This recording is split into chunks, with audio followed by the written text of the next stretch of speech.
요즘 넷플릭스에 피지컬 100이라는 프로가 인기입니다. 지난해 인기를 끌었던 오징어 게임의 예능판이라고나 할까요? 이 프로그램은 상금 3억 원을 걸고 참가자 100명 가운데 가장 강력한 피지컬을 가진 최고의 몸을 찾는 서바이벌 예능 프로그램입니다. 이 프로그램은 한국 예능 최초로 넷플릭스 TV 부문 전 세계 1위에 오르는 기염을 토하기도 했습니다.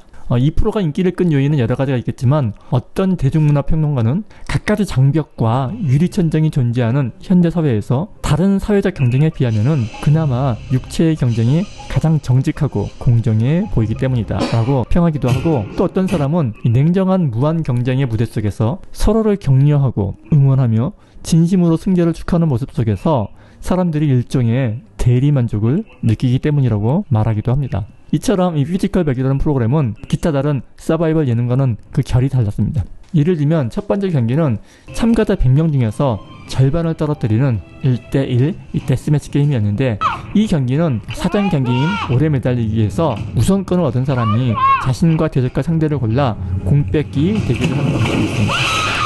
이기기 위해서는 자신보다 약한 상대를 고르는 게 당연하겠지만 여기에는 의외의 선택이 잇따랐습니다. 어떤 참가자는 자신보다 훨씬 강하고 유명한 격투기 선수를 지목해서 격투기 룰로 경기를 하고 깨끗이 패배를 인정한 후에 탈락하기도 했고, 여자 선수가 남자 선수에게 도전장을 내밀기도 했습니다. 두 번째 퀘스트인 모래나르기 게임에서는 상대적으로 약하고 왜소한 참가자들이 많아서 최약체로 평가받았던 팀이 반전의 결과를 이끌어내며 훈훈한 감동을 선사하기도 했습니다. 경기에서 지고도 상대방을 응원하고 또한 이 패자가 승자를 진심으로 축하해주는 모습은 기타 다른 서바이벌 예능에서는 볼 수 없었던 신선하고도 아름다운 장면이어서 아마도 전 세계 시청자들이 이 프로그램에 열광하고 있는 것 같습니다. 저 또한 인터넷 기사를 통해서 이 프로그램을 알게 된 후에 유튜브에서 이 프로그램을 요약해서 소개한 영상을 흥미롭게 시청한 적이 있습니다. 저는 특히나 세 번째 퀘스트가 참 흥미로웠습니다. 이 세 번째 퀘스트에서는 참가자들이 자신이 도전한 종목을 선택할 수 있었습니다. 로프 타기, 달리기, 무거운 공 오래 들고 버티기 등 여러 종목들이 있었는데 그 중에서도 특히 시지프스의 형벌이란 종목이 흥미로웠습니다. 이 종목은 말 그대로 100kg의 무거운 공을 언덕 위까지 올렸다가 공이 굴러 내려오면은 그 공을 다시 밀어 올리는 그러한 과정을 끝없이 반복하는 그야말로 그리스 신화의 시지프스의 형벌과 같은 게임이었는데, 너무 힘들어 보였는지 참가자 대부분이 선택을 꺼려했던 그런 종목이었습니다. 저는 개인적으로 이 시지프스의 형벌 경기를 보면서 많은 생각을 하게 되었습니다. 시지프스의 형벌은 그리스 신화에 나오는 이야기입니다. 코린토스의 왕이었던 시지프스는 영원히 아래로 굴러 떨어지는 돌을 매번 다시 굴려 올려야 하는 그런 벌을 받습니다. 죽을 고생 끝에 무거운 돌을 산 정상에 올려놓자마자 돌은 다시 아래로 굴러 내려옵니다. 그러면 다시 이 공을 산 정상까지 올려놓아야 되는 것입니다. 이 무의미하고도 지겨운 과정이 영원히 반복되는 그러한 형벌입니다. 도대체 시지프스가 뭘 그리 잘못했다고 이러한 형벌을 받아야 했던 것일까요? 이 신화의 내용을 모두 다 말씀드릴 수는 없지만 간단히 말씀드리자면은 시지프스가 너무나 영리했기 때문이라고 합니다. 시지프스의 죄는 너무나 영리한 나머지 올림포스의 신들을 속일 수 있었다는 것입니다. 그래서 신들의 분노를 산 시지프스는 영원히 끝나지 않을 고통스러운 일을 반복해야 했던 것입니다. 저는 이 인간의 삶 또한 이와 비슷한 면이 있다고 생각합니다. 인간은 다른 동물들과는 달리 너무나 영리합니다. 그러나 그렇게 영리한 인간의 삶은 그 자체로가 고난입니다. 어떤 통계학자의 말에 의하면은 인간의 일생을 80년이라고 가정을 했을 때 그 중에 3분의 1은 잠을 자는데 사용하고 3분의 1은 일을 하는데, TV 보는데 10년, 먹는데 6년, 전화 받는데 4년, 화장실에서 보내는 시간 4년 등등을 빼고 나면은 인간이 일생 동안에 미소 짓고 행복해하는 시간은 고작 3개월도 채 안 된다고 합니다. 80년 인생 중에 고작 3개월 남짓 행복하자고 인생을 살아간다는 말입니다. 어찌 보면 삶은 정말 의미 없는 것 같습니다. 아침에 일어나면 세수하고 출근 준비를 합니다. 낮 시간 동안에는 온갖 인간관계와 각종 업무를 보느라 대부분의 시간을 쓰고, 퇴근해서 집에 오면 그 짧은 저녁 휴식 시간을 가진 뒤에 잠을 청합니다. 다시 아침이 오면 일어나서 출근 준비를 합니다.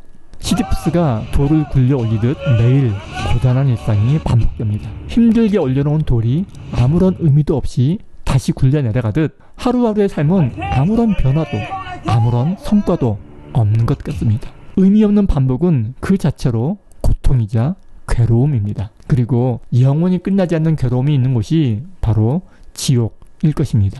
기독교의 교리를 따라서 지옥을 달리 생각해 본다면 지옥이란 저 멀리 있는 것이 아니라 의미 없는 삶을 하루하루 반복해서 살아가야만 하는 이 땅의 현실 가운데 있는 것이 아닌가 하는 생각을 하게 됩니다. 그래서 어찌 생각해보면 성경이 약속하는 구원은 우리가 죽어서 천국에 간다라는 개념보다는 현실 속 고통의 문제에서 벗어나는 것이 바로 구원이 아닌가 하는 생각이 들기도 합니다.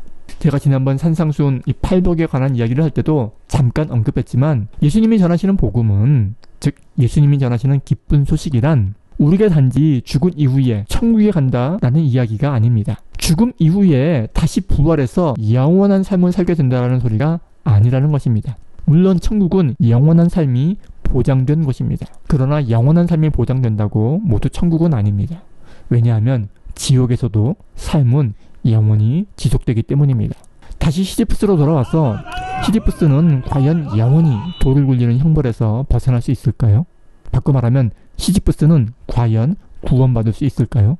프랑스의 실존주의 철학자로 유명한 부조리의 철학자 알베르 까미는 시지프스의 형벌을 부조리가 가득한 원인 모를 고통이 가득한 이 현대사회를 살아가는 인간의 삶에 비유하기도 했습니다. 현대를 살아가는 인간은 누구나 시지프스의 삶을 살아간다는 것입니다. 그리고 인간이 이 시지프스의 형벌로부터 벗어나는 길에는 단 두 가지의 선택지가 있다고 말합니다. 하나는 자살을 통해서 그 부조리에서 도피하는 방법이고, 또 다른 하나는 시지프스의 그 고귀한 성실을 본받아서 노력하는 것 자체에 삶의 의미를 두고 사는 방법이라는 것입니다. 성경 또한 삶을 고통으로 바라봅니다. 원죄를 안고 태어났기에 인간은 어쩔 수 없이 부조리하게 80평생 대부분의 시간을 올리면 굴려 내려오고 올리면 또 굴려 내려오는 끝나지 않는 이 고통으로 가득 찬 삶을 살아갑니다.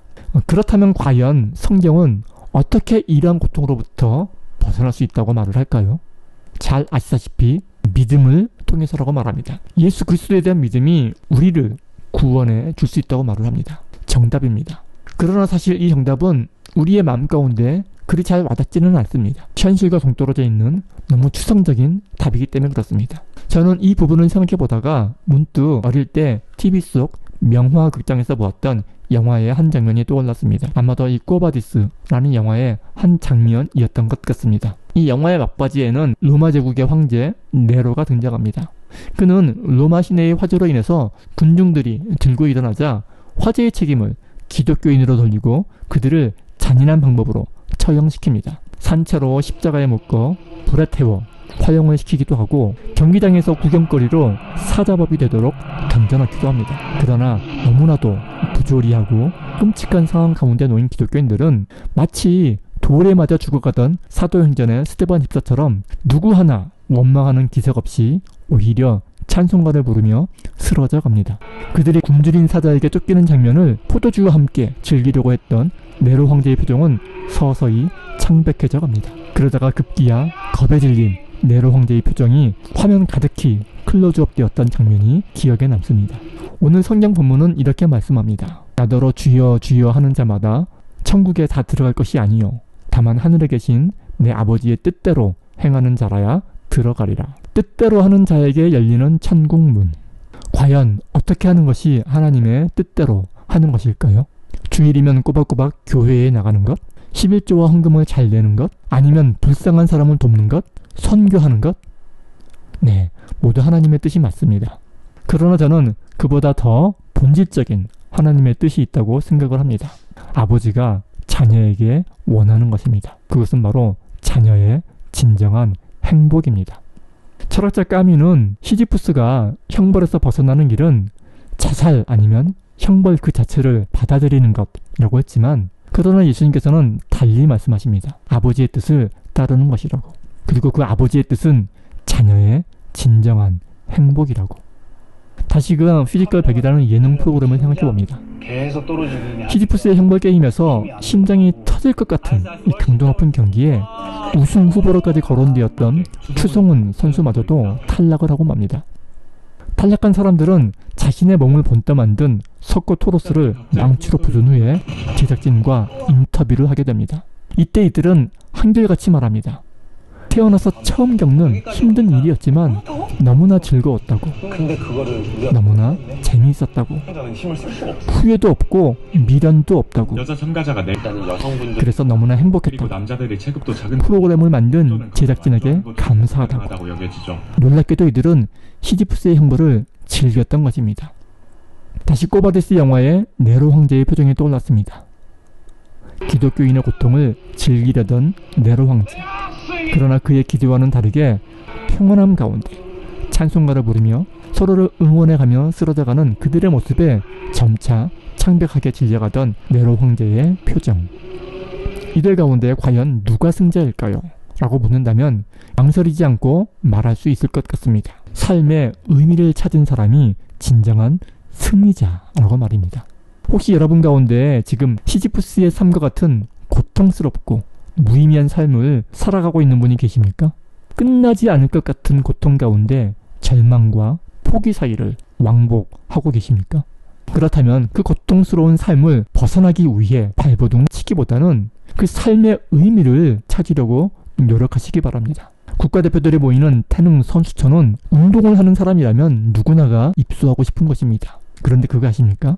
태능 선수촌의 하루 일과는 시지프스의 형벌을 매일매일 받는 것보다 훨씬 더 힘들다고 합니다. 그러나 그곳의 그 어느 누구도 그 괴로움을 불평하거나 그 고통에서 도망치려 하지 않습니다. 오히려 그곳에서 쫓겨날까봐 전전긍긍합니다. 왜냐하면 그곳에서 느끼는 고통의 의미를 알기 때문입니다. 모든 고통과 괴로움은 그 의미가 파악되는 순간 오히려 기쁨과 감격을 주는 도전 과제가 됩니다. 그리고 그 도전 과제가 힘들면 힘들수록, 어려우면 어려울수록 기쁨도 그만큼 커집니다. 우리가 삶 가운데 직면하는 고통과 괴로움 또한 마찬가지입니다. 모든 고통과 괴로움은 그 의미가 파악되는 순간 그 동일한 고통이 바로 그 순간 그 자리에서 다가올 영광과 기쁨을 준비하는 과정으로 탈바꿈하는 것입니다. 만일 지금 나의 삶이 끝나지 않을 고통처럼 느껴진다면 무엇보다 먼저 나에게 주어진 삶의 의미를 생각해 보시기 바랍니다. 그리고 삶의 의미는 그것을 찾고자 하는 자에게 반드시 그 모습을 친절하게 드러내어 보여줍니다. 욕을 하고 악을 쓰고 힘을 합쳐서 해보려고 하는데 진짜